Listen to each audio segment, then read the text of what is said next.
Hello team, good morning. Good morning, sir. Okay, let's wait for a couple of minutes. Yeah, there is small confusion in the link, so it's a bit delayed. So yeah, let's wait for 2 minutes, everyone. I'll also inform them.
Okay, still, okay,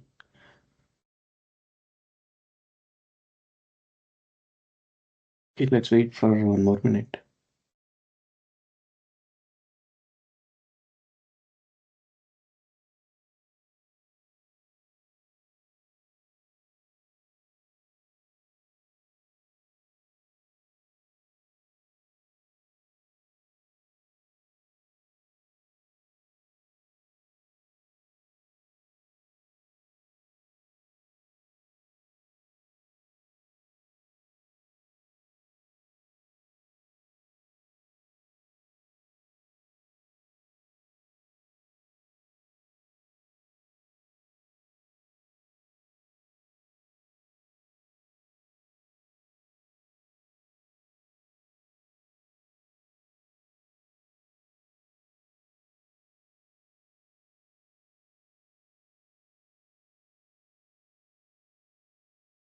Okay, I see many have joined.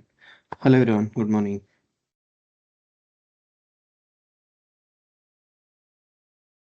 So let's get started.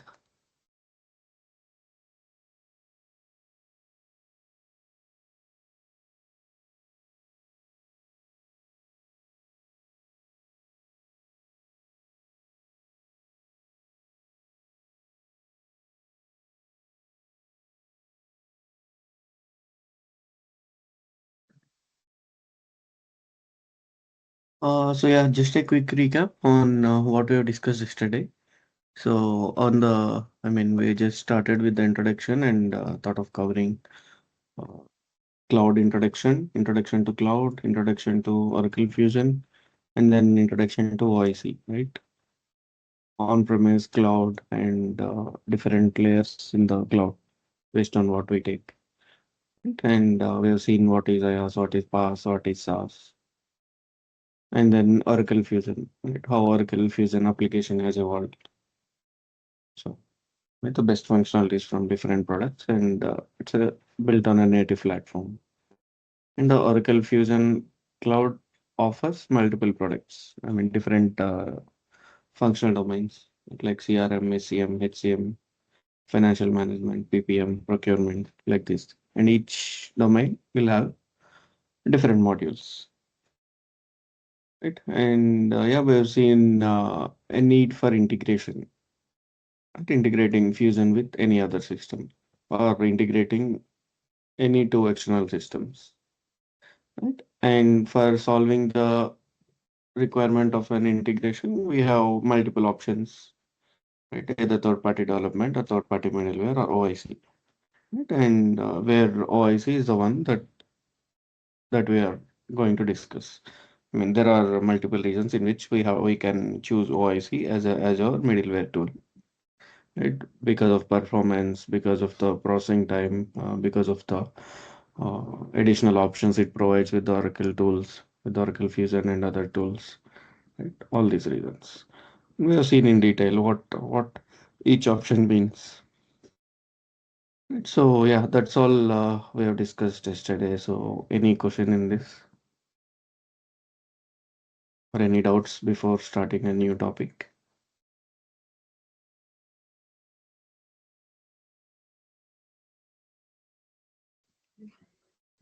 No, Arish. Okay. All right. So let's see the course content on a high level. What all will be going to cover? Just 1 minute.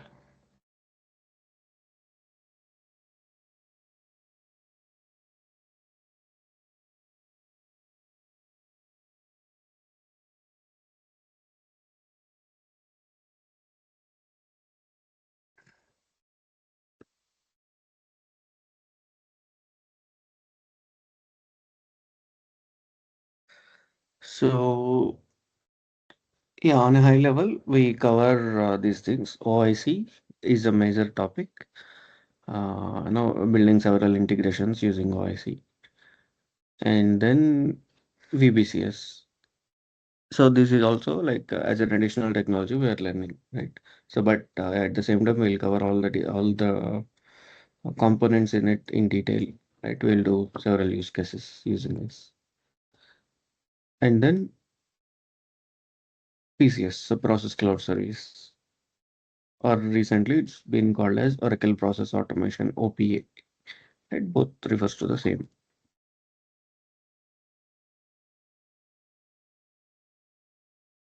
and then Fusion technical part, like introduction to the Fusion, like understanding its architecture and reporting in the Fusion. And then some complex project, like end-to-end integration solution kind of project, where we'll be integrating all the things like VBCS, PCS, OIC, ERP, like this. And at the same time, you will get some guidance regarding your resume preparation, interview, and job assistance, and all of this. So yeah, on a high level, these are all what we cover. I can brief on each module. What are the different modules and what are the topics we'll cover? So yeah, first thing we'll start from introduction cloud, right? OIC, like few of the things that we discussed yesterday.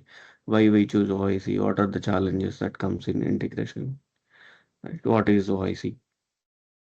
And then like introduction to OIC components, like what is integration? What is PCS? What is VBCS? And then different flavors of OIC. And then high level overview of the course content. So like basic introduction to OIC and different topics that we're going to cover. And then Oracle Cloud Account sign up process and OCI console overview. Like if you don't have any instance, like if you are just getting started, how can someone provision their own OIC instance, right? Using the Oracle Cloud infrastructure, like using the Cloud Console. Right? How can someone log in and sign up and create their own account and get their OIC instance, their new instance, right? And then navigation in OIC. How do you navigate across different pages and all in OIC?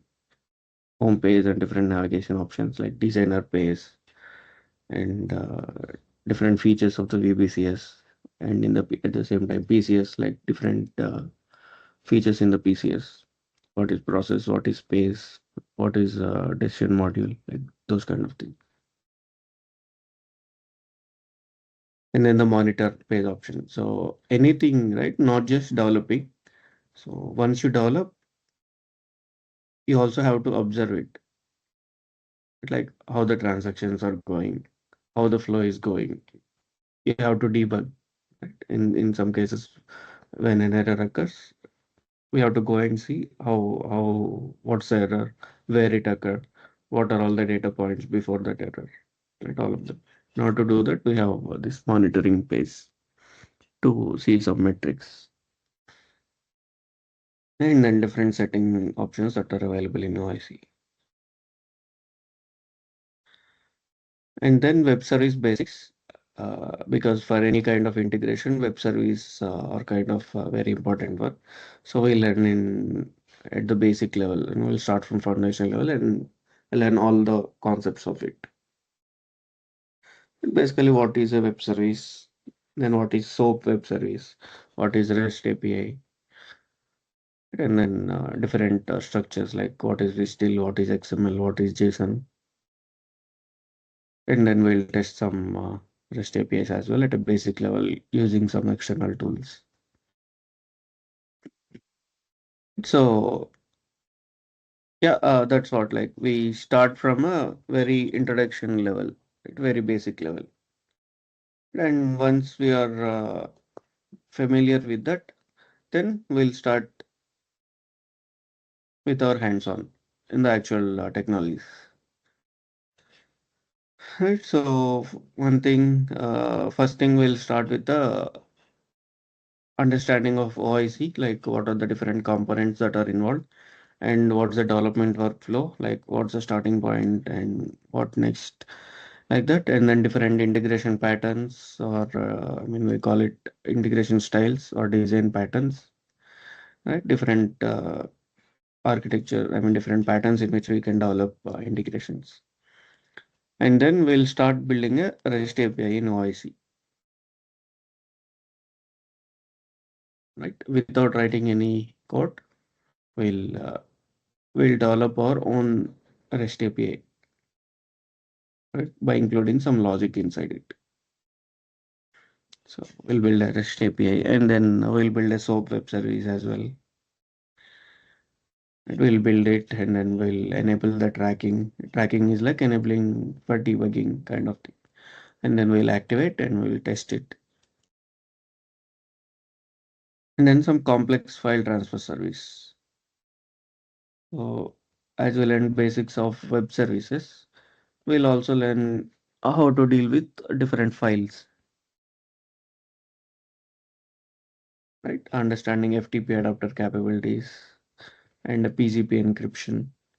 Uh, I mean, how we can do some encryptions using FTP, and then to build some integrations to move files using FTP adapter, and then different scheduling options. We'll see. And then complex journal import service, right? Using app-driven orchestration style kind of pattern. So yeah, any questions if you have, let me know, folks. And you can stop me and you can let me know. Okay, so yeah, first thing we'll end introduction to web services, and then handling of the files using FTP adapter, and then some complex journal import service like journal is a module in Fusion.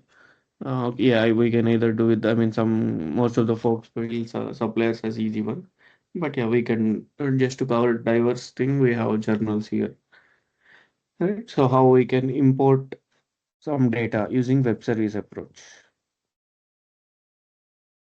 to build a complex integrations with app-driven orchestration style by using different components like scope, loops, notifications, all these things, and also fault handling mechanisms. How do we handle errors? So we design the entire thing. But what if some error occurs, unexpected error occurs? Right? We have to handle those scenarios as well, right? If error happens, what we need to do. That's what fault handling mechanisms. And then we'll activate, test, and monitor all the integrations. Similarly, like building a complex AR invoice REST API. So AR invoice is a different module again on Fusion. Right? So we'll build a REST API with multiple endpoints. So one integration. So earlier we exposed only one endpoint using one integration. So here you will expose multiple REST endpoints using single integration. One get endpoint, one post endpoint. I will talk about these things as well in detail, like in the introduction to web service things. So yeah, this comes on this building a multiple endpoints to handle several use cases of AR invoice, like create, read, like that.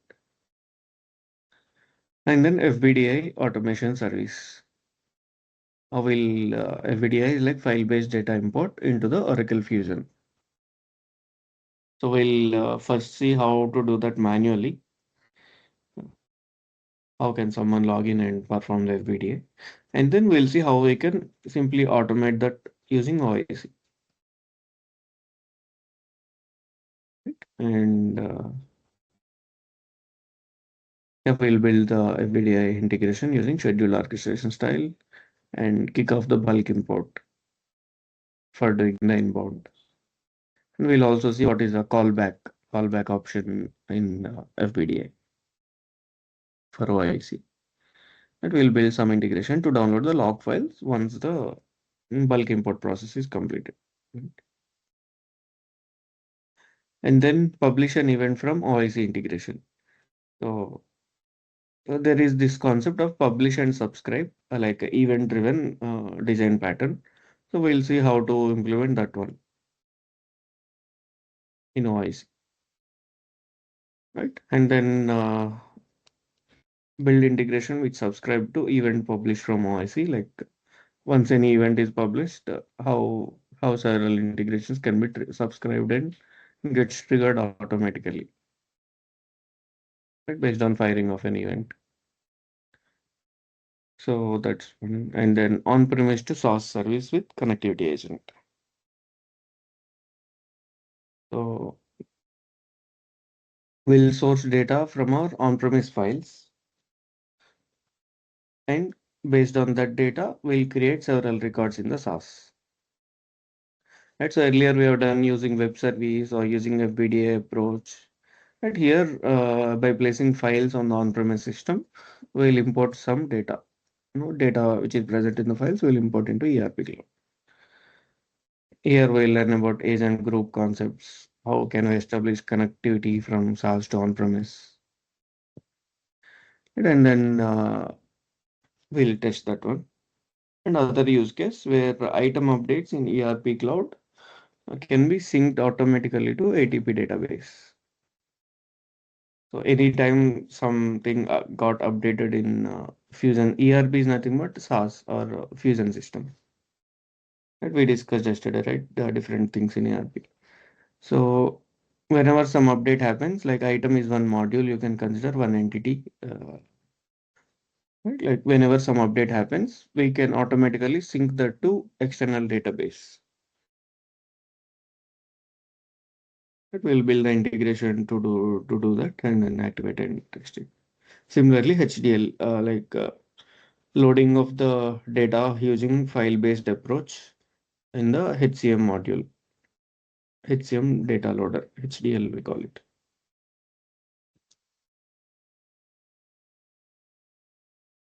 Mm.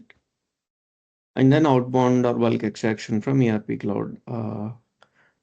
So how can we do outbound? Basically extract the data from SaaS.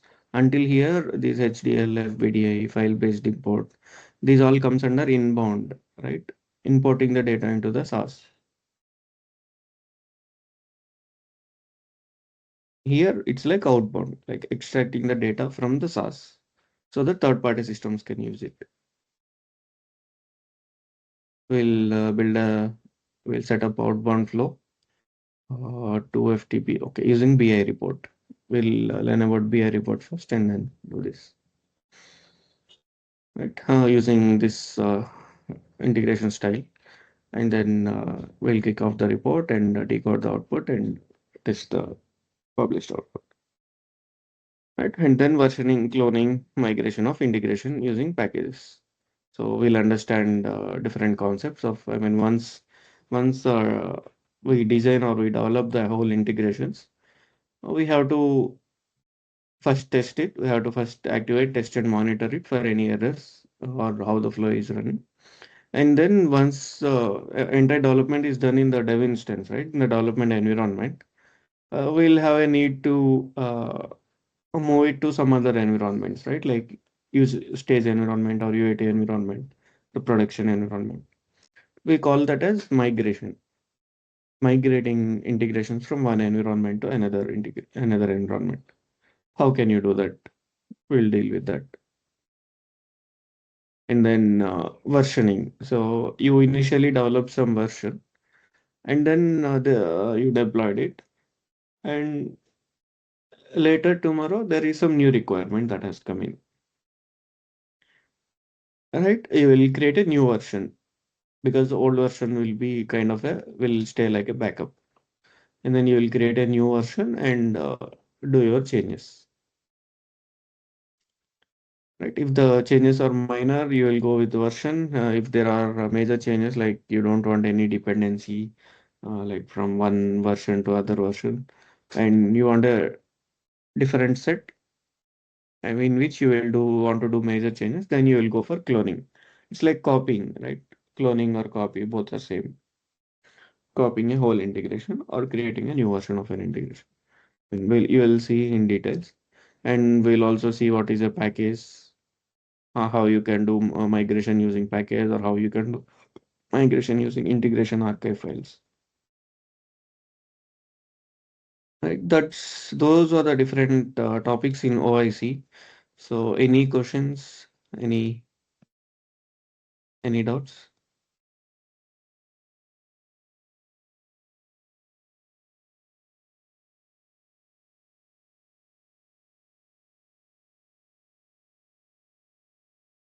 Uh, Folks, I hope you're following. Like, uh, Yeah. so if we need to move to the upper environments, like as you mentioned, from dev to Hmm. stage to perf or production. So Yeah. do we, is there any extensions? Usually we deploy war files like that, right? So in the servers, usually we call that as deployment, Yeah. right? So here, Yeah. calling migration, Yes, yes, yes. right? So any Here also there will be some extensions like package archive, integration archive. Those oh, will be there. We'll discuss that. okay, sure. Yeah, I mean, yeah, just like a var is like web archive. Right. Right. So similarly here, integration archive, package archive, PAR, IAR, like that, these files will be there. Okay. So like Yeah. each different connection, like for REST and so, does that differentiate any extensions? Or, Oh yeah, yeah. They use a concept of adapters. So yeah, we'll discuss in detail. Like if you want to connect to REST, right? It is like we have to use REST adapter. So that oh, will be like extension to whatever is there. We can configure it as per our requirement to our instance. okay. Yeah. Yeah.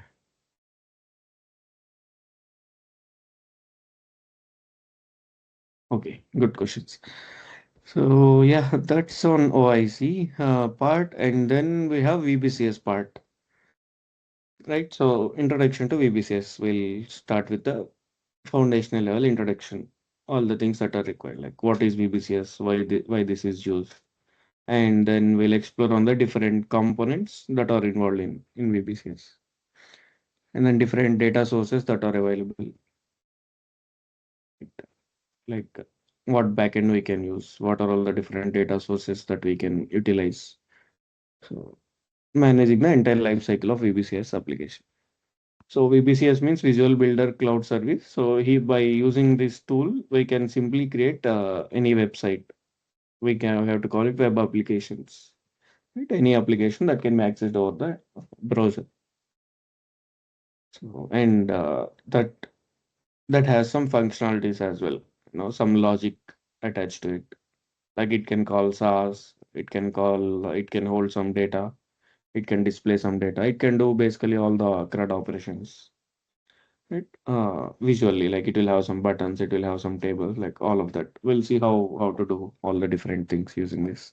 This will be a interesting topic. It will we'll understand about VBCS, and then we'll start building our first VBCS app. So we'll take a use case of some HR web application,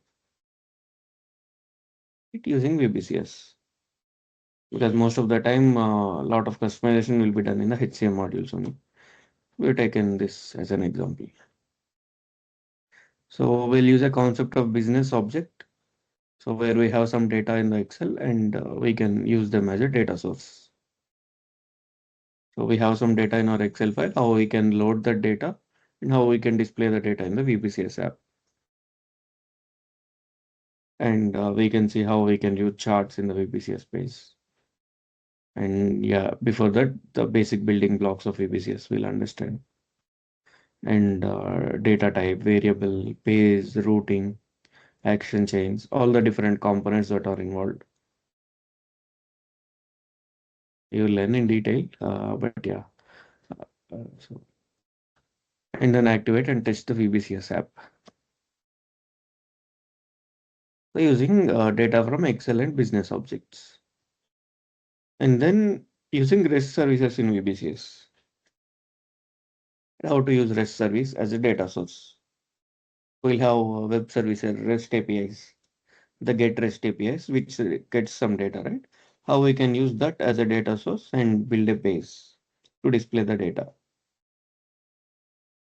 Building a connection in VBCS to use REST APIs. And then building a data flow in VBCS app in a complete UI. A data flow, like on click of some button, it will navigate to different page, right? And on going of that page, it has to load some data. It has to call some web service or it has to go to business object and fetch the data, right? And on once we have the data, we have to display in some format. Like that, the entire data flow will be, and then we'll activate and test the app.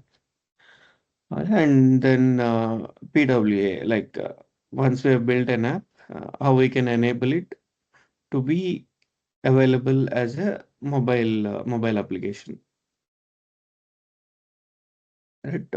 Some apps you will see, like once you open on the browser on the Chrome or anything, so it will ask some option, right? If you open it on the mobile, like install on the home screen, or that kind of option will come, so that it will be visible just like some other applications, any other native application, it will be visible. Right? If you open it, just the link will be opened directly. How we can enable that kind of functionality, right? And yeah, that's on the VBCS side. These are all the different components that are involved in VBCS, like all the building blocks that are involved, and yeah, how we can data source from multiple sources like business object, REST APIs, and then we'll build a complete UI flows. So yeah, any question in this?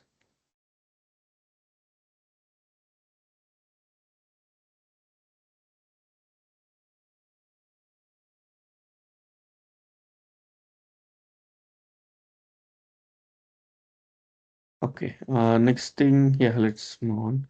So next thing is OPA, the Oracle Process Automation.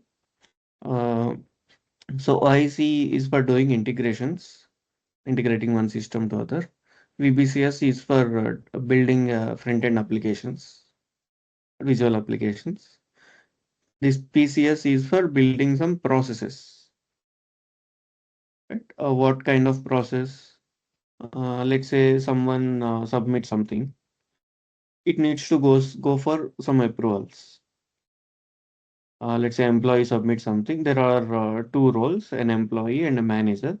employee submits something like maybe uh,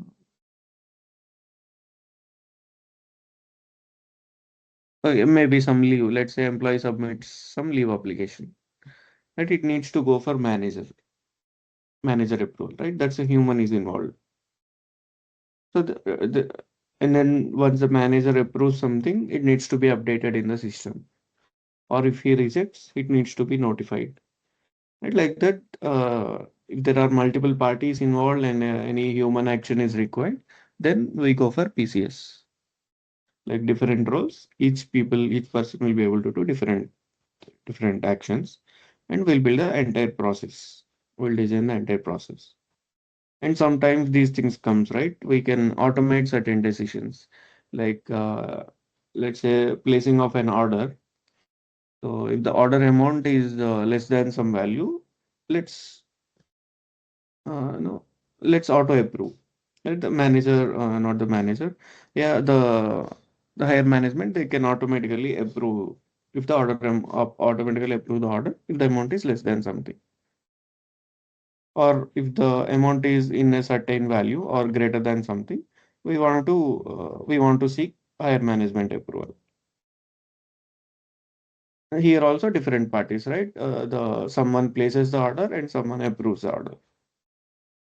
Then we'll build the complete process and a decision model, like a decision model to take the decision. Like if the amount is greater than something, auto approve. If not, route it to different route. Like that, the decision models. I mean, that's a concept of decision model. We'll see all those things. So yeah, that's what this PCS is for, building the process where multiple parties are involved. And yeah, we'll start building a simple application using a quick start template we had, and then we'll learn about the dynamic process, and then we can see how we can mix and match. We can call structure from the dynamic from the structure. All. Then also the decision model. We'll see how we can make use of the decision. What's the use case? So that's on the PCS. And then coming to Fusion Technical, we'll have an introduction to Fusion apps, like what's the basic architecture underlying in the Fusion apps, and an overview and accessing Fusion apps UI, the navigator and the tools section, and the setup and maintenance. I mean, all the different things that are very important for our technical concepts. And then the reporting, right? We learn about BIP reporting. So we have some data in the source. How can we generate reports using the data? We learn that. We'll learn about data model. We'll learn about report, how we can add input parameters, how we can configure for different output formats. We can create a default template and download the reports, schedule the reports, and all these things we'll see. Right, and once that's done, we'll do a complex project involving all of them, like leave approval web application using VBCS. So we'll first build a front end complex web app in VBCS. We'll design a complete master design. Right? We'll design and implement a master detail design in the UI. Explore and use all the features that are available. And from here, we'll invoke a PCS process from VBCS. Let's say the leave use case, like employee will log into UI and submit for leave. Then it will go for PCS. Right? So, and at the same time, when implementing this, we'll do all these things like sorting, filtering, how we can do these things on the UI. And then different validation options, like will employee will enter some details in the form, right?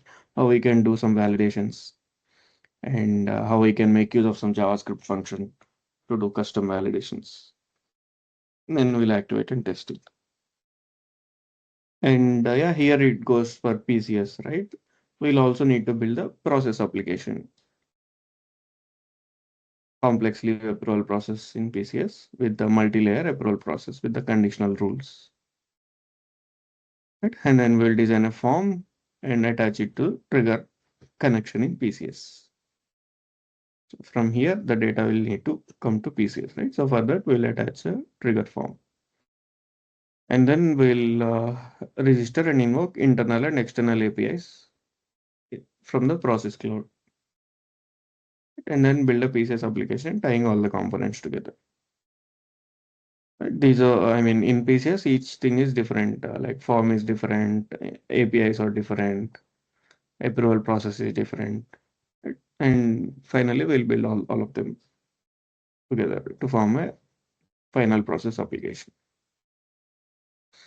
So yeah, and then from VBCS goes to PCS, right?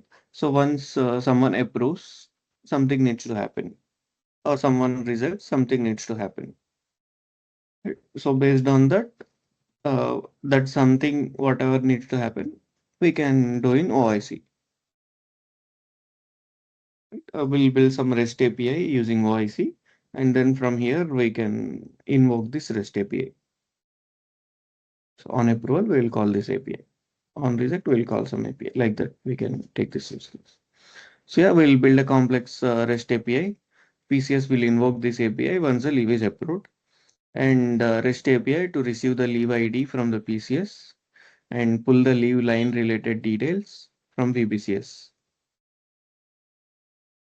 So here they are actually submitting the form, and on submit, the data will be stored here, and also the request, the process will be invoked to initiate the approval process. And on approval, it will trigger OIC REST API where it will get the leave ID and leave line details from both the sources, and then update the status back on the leave request page. On this page, the status needs to be updated, right? So because in the future, when if employee logs in and check for the approval status, it needs to show approved reason, rejected reason, like that. So that one will be updated. So yeah, we'll build all these things. It will take some time to build all these things, and then we'll finally activate all of them, and we'll test this complete flow. Log into VBCS and submit LU, and then approval process in PCS triggered, and manager to receive a notification. And once it's approved, REST API should be kicked off in ICS, and then leave request status should be updated. So yeah, that's whole thing. And then some guidance on certification, resume preparation, and all of this you will get from CloudShine side.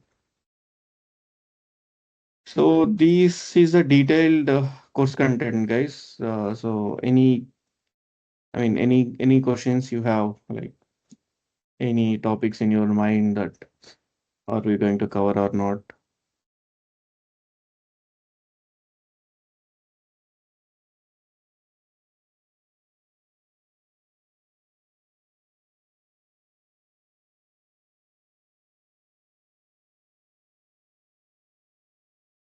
Anybody?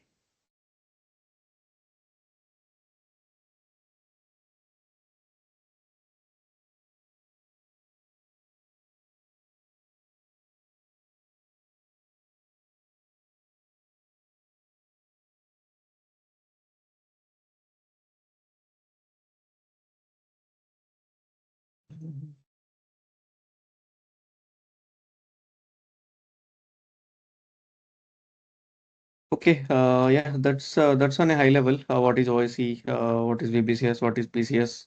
And what are all the different topics that we're going to cover? I mean, this is what we're going to cover in our entire course, right? It's very important to understand, and also understand like not just these things. If you have a few other things apart from this, right? Based on the time, like we can definitely discuss briefly. Right, related to Fusion Technical, related to OIC, related to VBCS and all of that. Right, I mean, some people will ask questions in a lot of batches. So yeah, that's the thing. And I think OIC walkthrough I have already given. Yesterday, we have logged into OIC instance and see the basics, right? What are all the different features that it provides?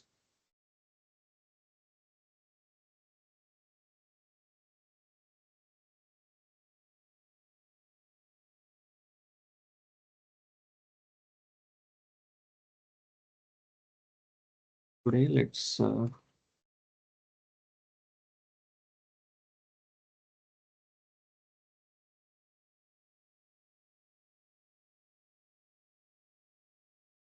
cover some other topic. So yeah, any questions until now, guys? Anything you want to ask apart from this?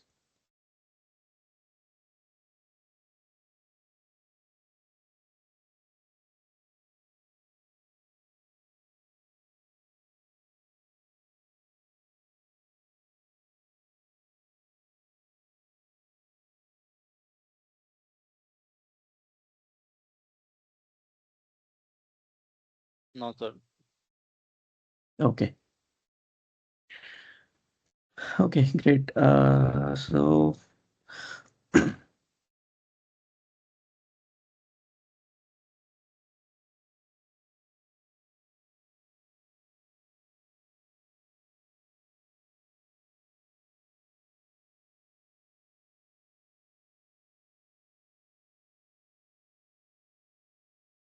So let's start with account provisioning.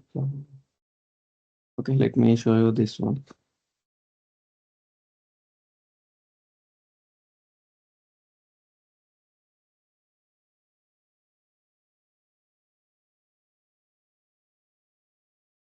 So how you can access any kind of documentation for Oracle, right? If you want to learn something in OIC, or if you want to learn something in VBCS, there will be a detailed documentation already available.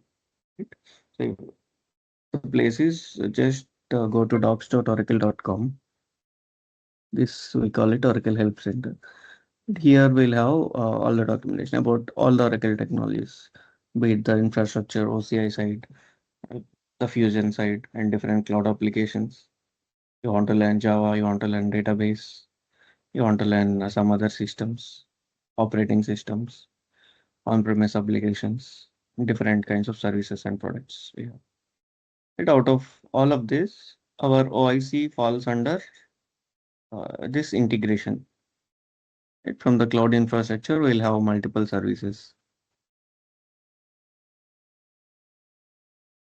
different services in different areas, under analytics or AI, under data management, under multi-cloud, under application development, under observability framework, like billing and costing, compute mechanisms, security, identity, integrations. That integration is what we go for. Then integration 3. If we click on this, similarly process automation is present here. Right, the information related to Oracle integration 3. Again, I'm just repeating docs.oracle.com and search for whatever we want to learn. Right here, let's go to this one. The different things like what is an overview of OIC, right? And before we begin, how we can do this? Do so. Let's say for the provisioning, right? How someone can sign up into OCI console. We are a new company. We don't have any OIC instance. Yet, right? So what to do first? So first thing we want to sign up and we want to create a cloud account. It's for that cloud.oracle.com. Again, this will be a common place for all the cloud related actions. Okay. And here we'll actually get the instance, see the instance details. We can also see the different services that are available, about the pricing, all the things. And don't confuse, OCI is Oracle Cloud Infrastructure. That's at the infrastructure level. It will have multiple services, not just integration, not just database, not just compute, like AI, analytics, networking, observability, storage, like multiple solutions will be present here in the OCI, Oracle Cloud Infrastructure. And what we are going to learn is OIC, Oracle Integration Cloud. So OIC is just one part of OCI. OCI is a very big, like complete cloud infrastructure. just like AWS, Azure, and all. It will have multiple different solutions. Out of that, application integration is one solution. Right? Our OIC falls under this application integration category. So that's one thing. And yeah, this is how you can access different kinds of documentation. And yeah, first to sign up, we'll go here, and then this is a sign in. Like once we have any tenancy name, then we can enter this and click on next. But if you don't have any accountant, we'll just click on the sign up and then fill in all the details. Right? And then I mean your email, your country, your company, your name, and all of those things we'll get, and then we'll proceed basically the on-screen options to create or sign up to an account. It's just like signing up to any website, any new website. We'll fill the form and click on sign up. And once you sign up with OCI, right, Cloud Console with cloud infrastructure, we'll get several services for free, and several paid services will be there. So, like explore free tier with new OCI account. Like AI and machine learning, we'll get several AI and machine learning services. No, for the free tier one, right? And then we'll get some database like Autonomous DB, MySQL, HeatWave. Those we can access for free. Right? And then some developer services like Apex applications, Java applications, all those things. And we'll get several services for free. Right? And yeah, not everything is without cost. There will be cost involved in almost in many of the services. Yeah, but even for the cost, right, you will get some credits. Like you can consider it like a wallet or something. Maybe you will get some credits. Using the credits, we can subscribe to any service that we want and use it. Right, so that's how all this cloud infrastructure and cloud provisioning works. So yeah, first step we'll sign up, and yeah, once we sign up, uh, and we can sign in using using the details that we get, and then we will have all these different things like under developer services. This application integration is what we use. And if we want to see how we want to provision the instance, how we can create or how we can get a new OIC instance once we sign in.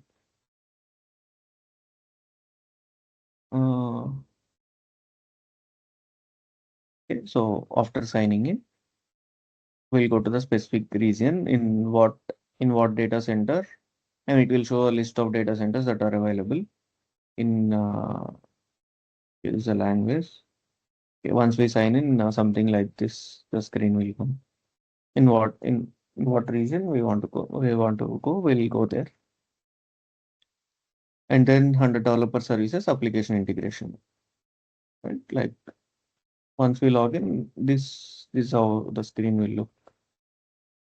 Under services, we'll have different services out of which we can go to application integration. Right, and then there will be this list of compartments that we can select. From the left side, there will be this one. So compartment is nothing but just grouping our instances into different kinds of compartments. So each compartment we can manage the access like administrators and all we can access differently. So consider it like a security group, right? We'll go to what compartment we want to create our new OIC instance. We have gone to region. We have selected a compartment. It's strongly suggested not to create under the root, like not the basic compartment, but create some other compartment, like a folder. Then create it under it. Right? And then we have an option of create instance button. Right? We'll click that and we'll fill in the details like what is our instance name. So in our case, we got some instance, right?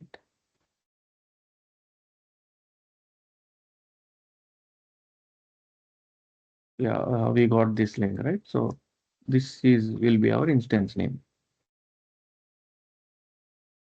Blockchain standard Gen 3. So, so again, something will give as a name and something gets automatically generated. Like this is like a data center name, like Hyderabad. This is like some ID or a code kind of thing. This is indicating Gen 2, Gen 3. So we'll give some name and then the version. Like the name becomes a part of the URL for accessing the instance. Part of the URL. And what version we want, either Gen 3 or Gen 2.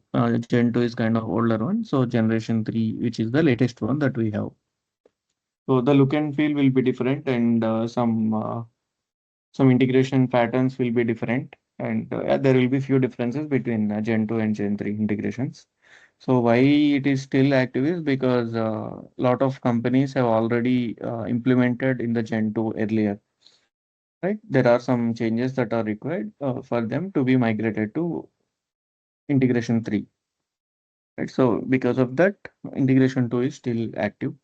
Yeah, but you see there is some note. It will be Gen 2 will be discontinued on August 31. Right, so we must upgrade. Again, integration 3 also is there from long time. I mean, within a year. Right? So there is enough time for people to upgrade, and they have brought this deadline as well. So yeah, we'll give all these details like name, the version, Gen 2 or Gen 3, and then the consumption model, how we want our consumption model to be. Again, for OIC, the pricing and all is kind of fixed, like it will be based on the messages. Right, so yeah, typically only one consumption model is displayed, but if multiple are available in the tenancy, then select what we want to use. Either metered, like based on the universal credit, or the subscription, or OIC government.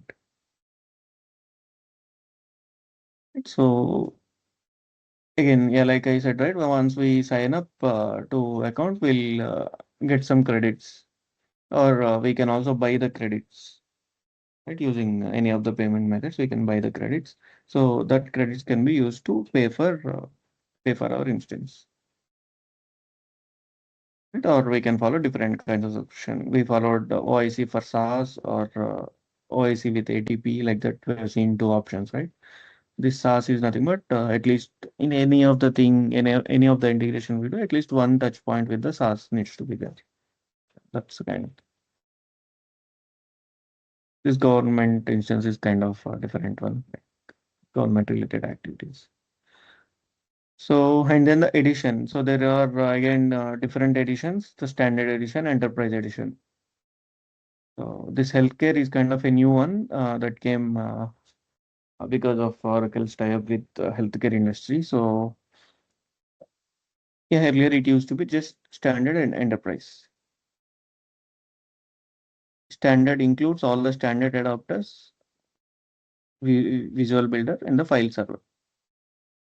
So if we subscribe to OIC standard, that means we'll get OIC, whatever we are logging, and all the standard adapters.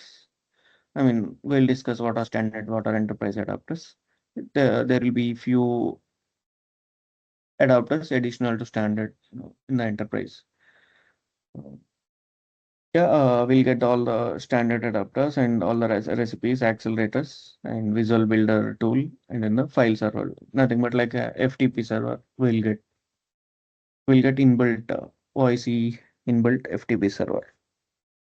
Whenever we choose any OIC instance, we'll get file server as well, and VBCS, like all this. And then Enterprise Edition, right? It includes multiple things, all the features of the standard plus additional technologies and services. Like enterprise adapters will be there, and it enables to design, automate, and manage business process using process automation.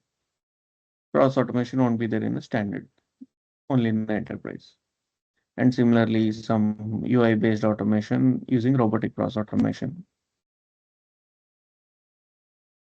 and some B2B kind of support, business to business communications. Also supports disaster recovery. Like in any of the data center that we create or instance, what if any disaster occurs and the data center is wiped off? Right, we need to have a backup in some other data center in some other region. Right, that kind of thing as well will be supported in the enterprise edition. So yeah, that's a major difference between standard and enterprise. Few in the enterprise, few additional enterprise adapters will be there, and process automation and some B2B related activities. In the standard, we'll have the standard adapters and VBCS and files. There is one more thing called healthcare. I mean, this one is recently introduced, and this includes all the features of the enterprise edition plus additional technologies for health level 7, HL7, MLLP adapter, FHIR adapter, and some healthcare actions.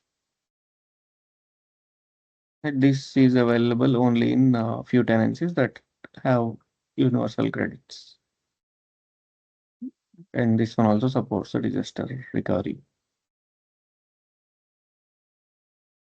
So again, we can also, if you want to see in detail what each edition costs, we can go to this link, and here we can find a detailed table.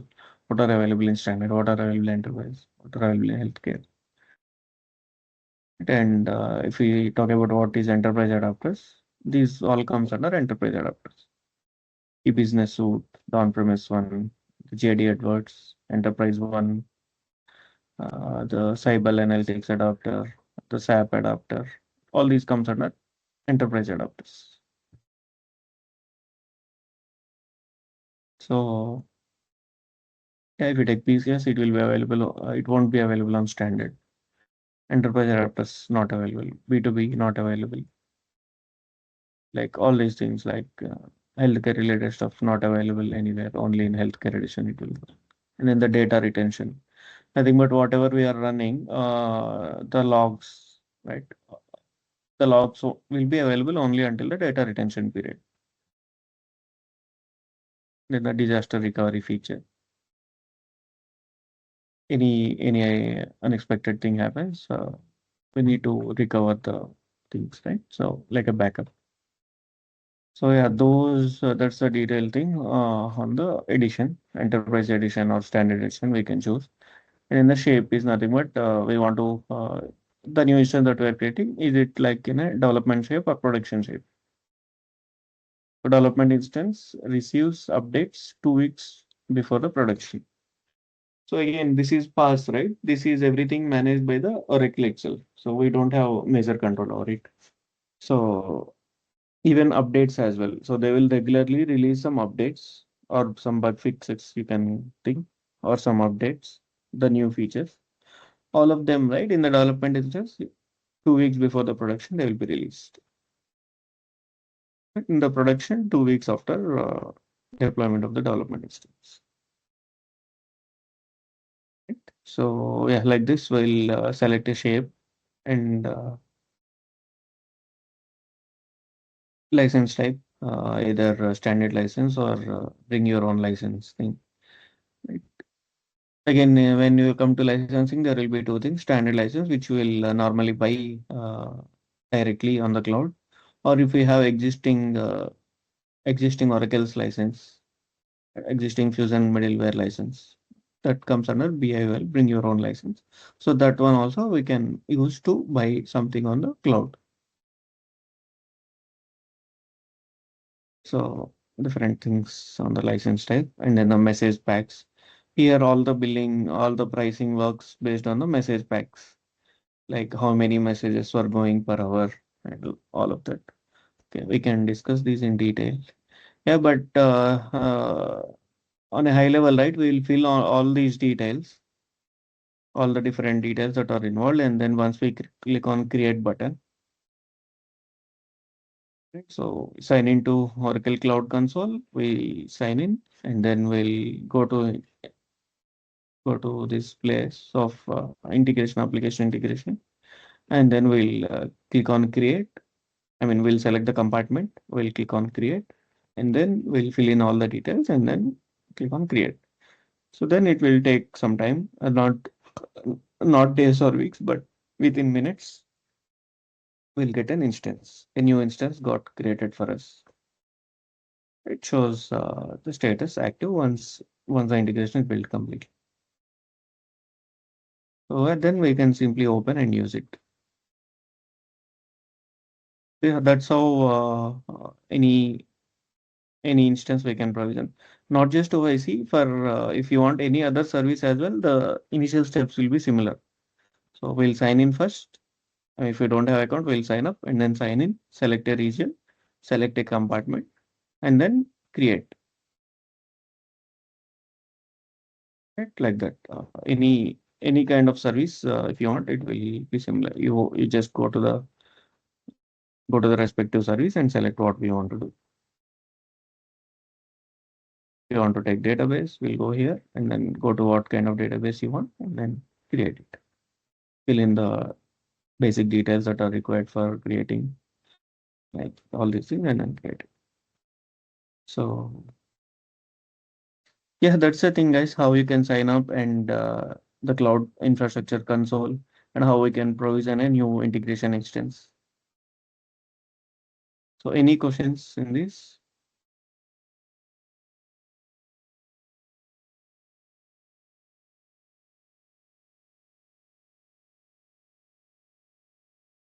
Okay, we also have a detailed steps like let's say once we create, how we can stop an instance, start or stop an instance, how we can delete an instance, right? How we can automate this OIC instance creation using Terraform script. These are all like infrastructure automation technologies. So using which someone can directly automate these things. Right? And once we create, we want to manage, right? How we can do different management things here, enabling some announcements, obtaining some IP address, setting some certificates, connecting to private resources, like all these things, different kinds of setups.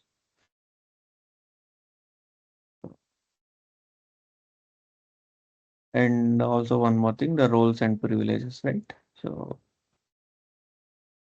when it comes to OIC, right? And there, these are the different roles that we have. Service administrator, service developer, service monitor, service user, invoker, viewer. I mean, any application you take, right? There will be different roles. So few people can do only few things. Right? Uh, People with additional access, like administrators or the management, they will be able to do multiple things.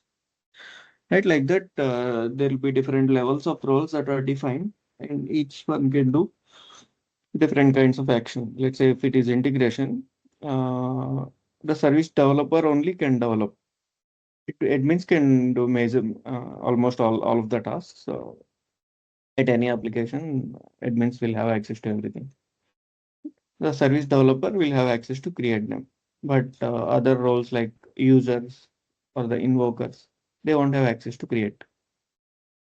Similarly, view access, edit access, delete access. Like based on the different role, different kinds of access will be there. Similarly, for connections, different types of access.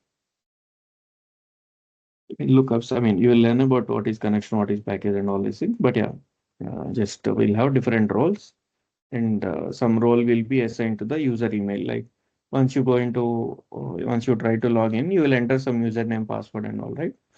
For the user account, there will be certain role that is assigned. Based on the role, you will see different options on the page. So that's one important thing.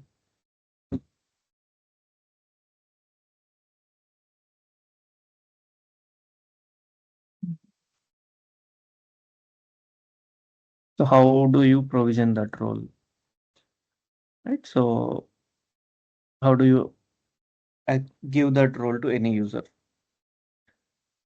So that comes under this section.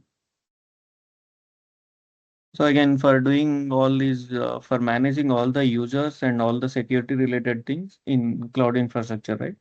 There is a concept of okay, this IAM is kind of older one. So recently it's moved to IDCS, Identity Cloud Service. Any instance you take, OIC integration instance or any other service. So in order to manage these authentication and authorization, there is a common cloud service called Identity Cloud Service. So that's responsible for users, user login, role assignment, all of that, creating user groups, different policies. All of these will create in identity servers. So yeah, even this one, if you take, so we entered some other URL, right? Some other URL, and then we hit on enter. See, this page is the IDCS page, Identity Cloud Service, right? So this is responsible for. I mean, here on this page, we are entering the login details, username, password, and all. So this is what will is responsible for authenticating, right? For verifying if the credentials are correct or not, for verifying if it has the instance access or not. Once we enter the details, let me-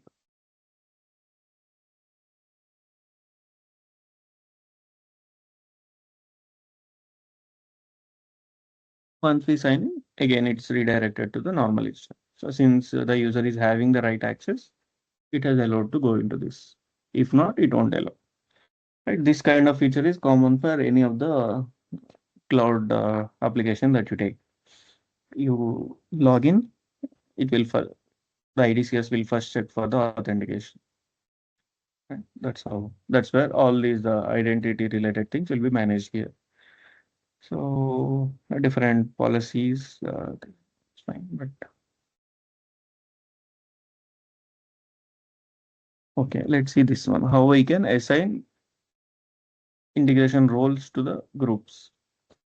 Again, these are the different steps. Okay, actually, I don't have the drive yet. So maybe once I get, I'll keep all these things in your notes. Right? So, yeah, this is how I mean, we'll log into Cloud Console, OCI console, and then identity and security, and under anything you go into identity and security thing, right? Under identity and access management. Here you will be able to do all these access control. Identity and security. Okay, first thing domains, and we'll go to the respective compartment, and then we'll click on Oracle Cloud Services. Right here, we'll see the name of our cloud instance. Right, we'll see this application under the cloud service. So we'll click on that, and we'll go inside. And then there will be an option on the left. There will be an option under resources, something called application roles. Will like all the service developer, service administrator, service viewer, service invoker, all those roles, right? We'll be able to see here. Then we'll expand any role, and we'll click on manage and show available groups, or if the groups will go to groups. If we want to assign the users, we'll go to users, and then we'll select and we'll assign. This is how anyone can assign roles to the users or user groups. User group is nothing but user is like a single login user, but if there is a team, right? Usually several people will be there in a team. So the team we manage it here like a group. We'll create a group, and we can add users to the group or delete users to the group at any time, and the group will have the access. Whoever is there in a particular group, they'll get the respective access. Like that, this will be controlled. Right? And then the concept of creating users. So what if you want to create a new users itself? Right? Here is the detailed things. You can go to OCI, IAM, Identity and Access Management thing, the IDCS thing that I said, and see the managing users thing.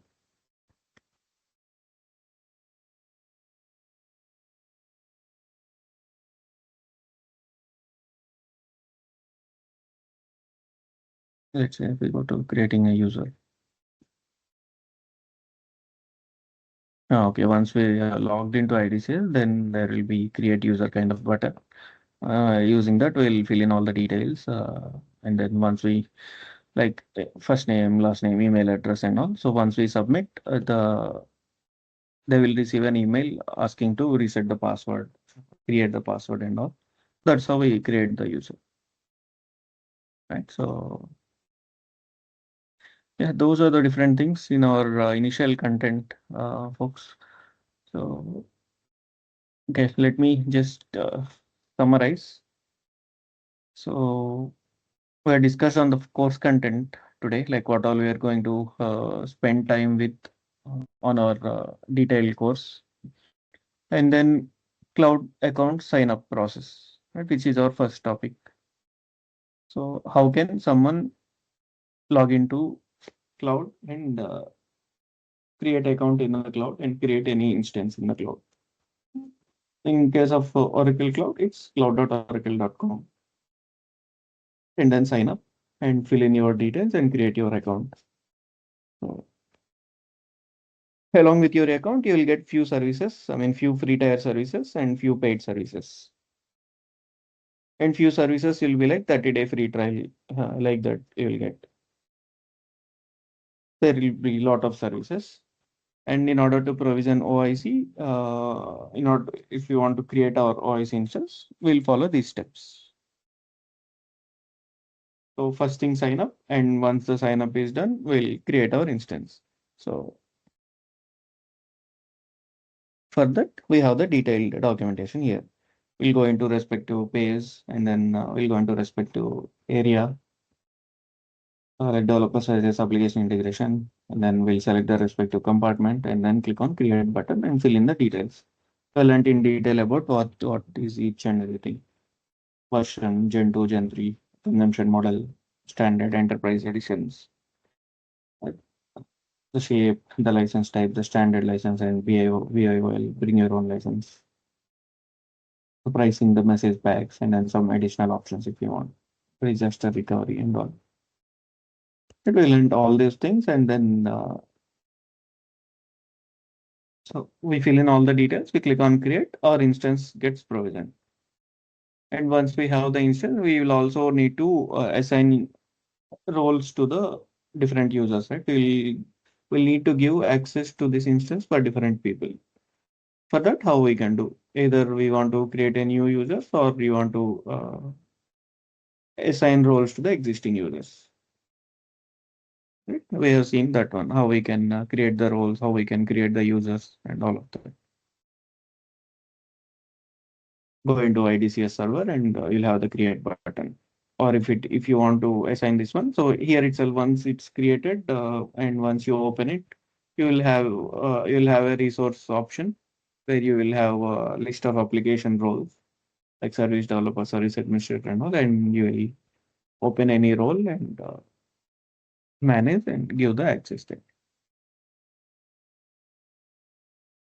Yeah, that's the thing, folks. Any questions, anything in this topic?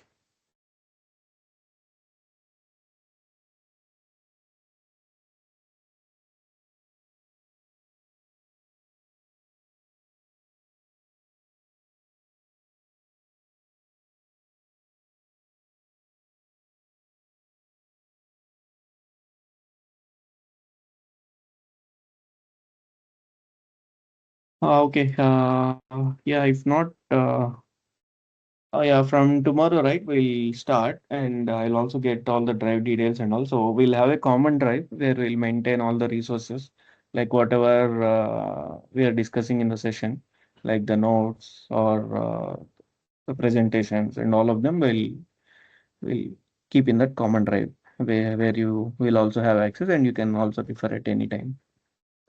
Right, and regarding the recordings and all, you already know, right? You might have got some website link where you can access any day. If you miss the session, you can access it.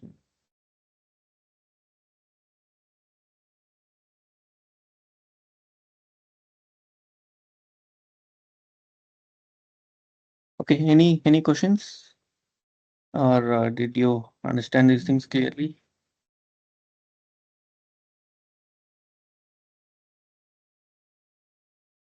Or also let No, me know if I need to go faster, go slower, like that. no, Yep. Aris, everything is fine. No questions right now. Okay. Khan, Alim Khan, however. Yes, sir. No doubt, sir. No, everything's fine right Okay. now. Yeah. Okay. Datu? No doubt, Aris. Okay. Yeah, I see your question. Maybe at the end we can discuss. Like you have another Yeah. use case, right? Yeah, let's Yes, see yes. that. So, Shashank? No, sir. No, sir. Okay. Shiva?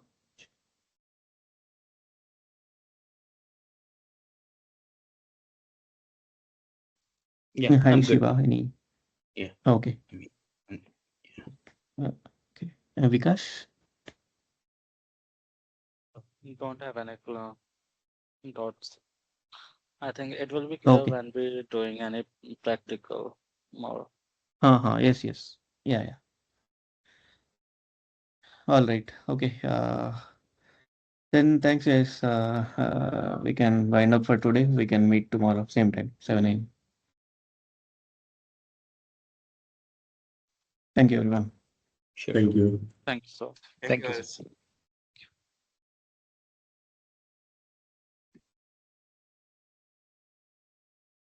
Hello. Hi, Datu. Yeah, you want to go ahead? Aris, actually, I will tell you the whole scenario. Please try to understand. Actually, our concept is like from Fusion in cash management, we have to do a bank-to-bank transfer. So we are transferring from some amount from one bank to another bank. So against that, one transfer number will generate actually. So the transfer number actually stores in standard table where it automatically saves in standard table while bank transfer happens. So what they do, we have to place that against the transfer number, what was the amount and all, we need to place in the bank server. So I was doing it through busting actually. So the file is successfully placing in SBI server. Now what the problem is, if the transfer number once generated, it while again user tried to uh, do the transfer with the same number, it should not show that specific transfer number. So what I'm doing is like I have created a value set in Oracle Fusion. So through this integration, I was fetching these files and all, and I was throwing this transfer number into that flex value using post and all REST APIs, and I have used. So everything is working fine. But actually, this integration should run when the file has been actually placed in the bank server. I should not use any polling and all because if polling is used, they are saying it, they will not accept that. Hello. It's an FTP server, right? It's an FTP server, RS, but yesterday I have tell you now, like I don't know how DBA, I don't have access to agent, but our DBA team has created an agent for something. I don't know how No, no, agent that will work. yeah, that agent can be used in multiple places, not just FTP. It can be used in on-premise DB, I have on-premise connected servers and this all. SBI But this services one, to mm, connectivity agent. no, no. Did you connect from your laptop anytime I was using to my that office FTP server? laptop. Yes, Yeah, yes, yeah. yes. There, I have given the uh, connection. how did you connect from there? I, I have created an adapter, RS. No, no, So not from actually, OIC. uh, I was asking about in general. Are you using WinSCP? WinSCP, Putty, Okay, okay, we are got it. using. So yeah, but the thing is, so if that is a scenario, so, like where if we have a file in FTP and we want to trigger whenever there is a new file, Yes, yes. right? That Yes, we yes. have to use that, I mean, the file polling kind of feature only. I mean, again, file polling is on the file adapter. That is a different story using the agent. But here it's not about using the agent. In the FTP connection also, we have the concept of that. So I showed you the steps, right? In the steps, instead of file, you just use FTP. FTP. Yeah. Yes, I have Yeah. understood RS, but the only the thing we can do is like polling. Yes, yes. Because no, no. Again, don't confuse with the file polling. That is with the connectivity agent and all. That is a different story. So instead of the file, so the first step you use the FTP adapter only. So again, yeah, like I shared, right? Create. Sorry, 1 minute.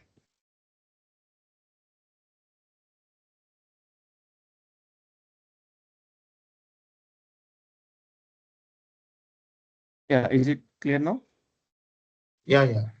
Can you hear me? Yeah, yeah. Yeah, what I was saying Yeah, is yeah. just create a new application-driven instance and then integration. And first step, you use the FTP connection.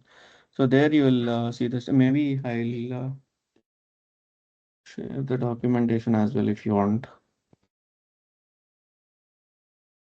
So yeah, that polling on the FTP. Polling is not on the file. Polling on FTP Yes, polling on that. Actually, you have to give folder. the path. FTP folder. Yes, yes. You have to give the path and you have to give the file pattern and all of that. And we have to do like polling for 60 seconds and all. As I have doing the Yeah, same that thing. frequency and all Actually, you can select. I Okay. have doing. I'm doing the same thing, but Mm-hmm. I don't know whether they will accept this thing or not. I mean, it will run for every 60 seconds, right? No, no. What it will do is based on the polling frequency, it will go and check for the new files. So Yes, it's yes. not For like you every have to 60 only give seconds, it will 60. check 10 It will seconds. check the folder. It will go to FTP and check the folder. Only if there is a new file, then only our integration will run. If there is I no have done the changes in the same folder, it thing. won't run. Yeah, yeah. Uh-huh. I have given a trigger RS actually. In that, I have given the same Okay. thing, and I have given my integration, which has to be run. I have given that integration. Yes.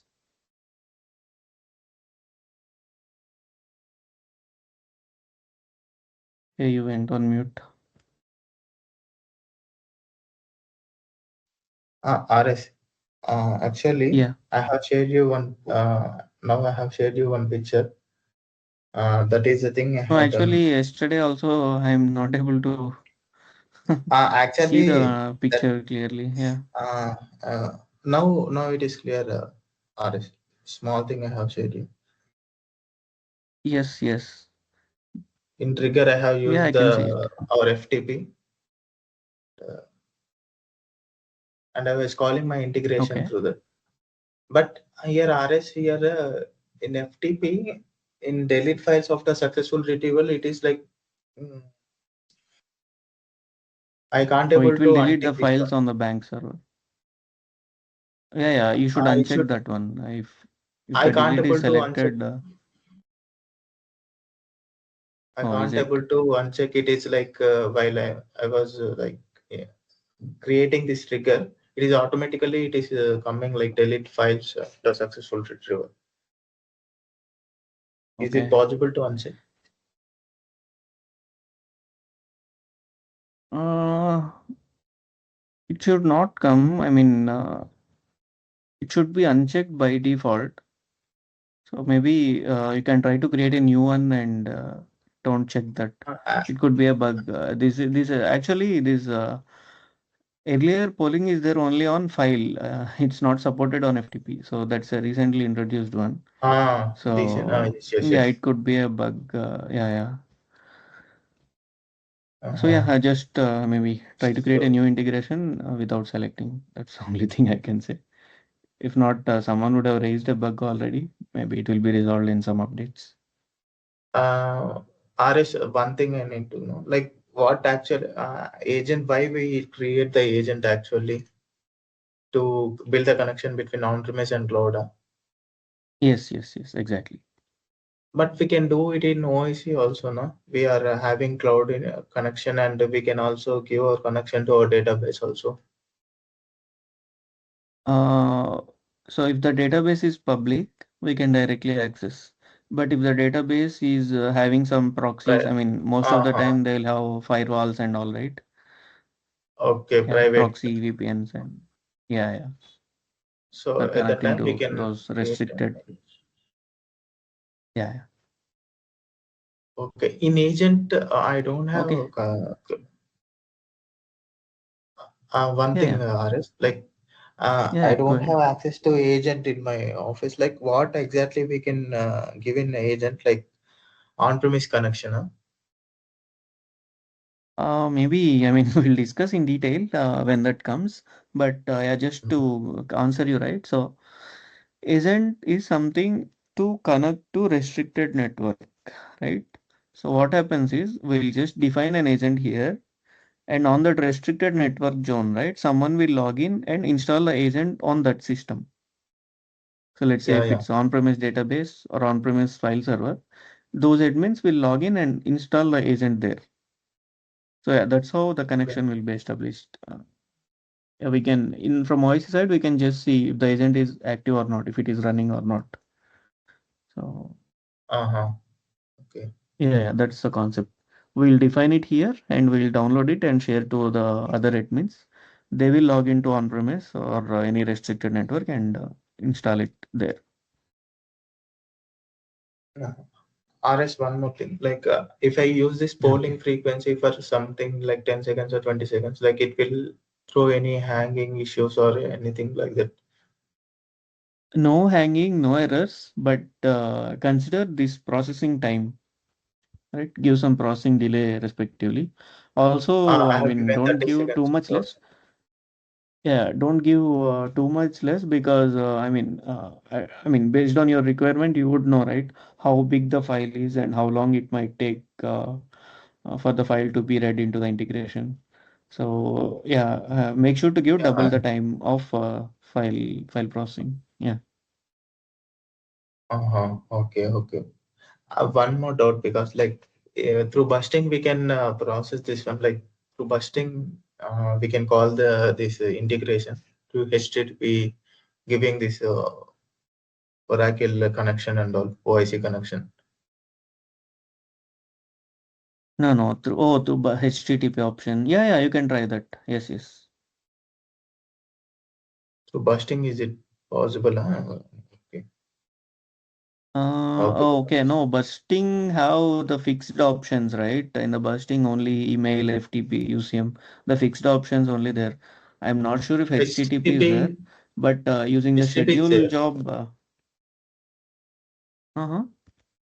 HTTP is there because like in delivery configuration. Yeah, yeah, in the delivery channel, okay. Yeah, if it is there, you can use it. Yeah, yeah. Uh, it will work. No, no, there are two things that do. So for configuring BIP busting, right? So you have to generate a busting query on the data model. So there, Ah, when generating that query, you will define a delivery channel. So there, the options will be limited. So only whatever options like email or fax or FTP, like that, only those things will need to use. So I don't think HTTP will be present there. So again, these things are different. These delivery channels is for a scheduled jobs output, like BI scheduled job delivery output. channel, not RS. Actually, in administration, we'll have delivery configuration, right? Fusion. Yes, yes, yes. We have to Yeah, yeah, give yeah. connection for in that HTTP connection is there actually.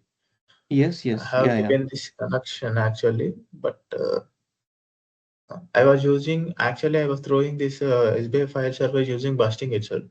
So what I was thinking, like if I keep union all, and I have if I write the same thing again, just this connection, if I use it, then it will call the integration through busting. I was thinking by using this OIC endpoint, if I give that connection, busting. We can do that. Yeah, we can do that. Okay, Aris. Yeah, Yeah. yeah. Thank you. All right. Okay. Yep. Thank you. Fine. Thank you, Thanks, Aris. Ritu. Hope it's clear now. Yeah. Yeah, fine. Good.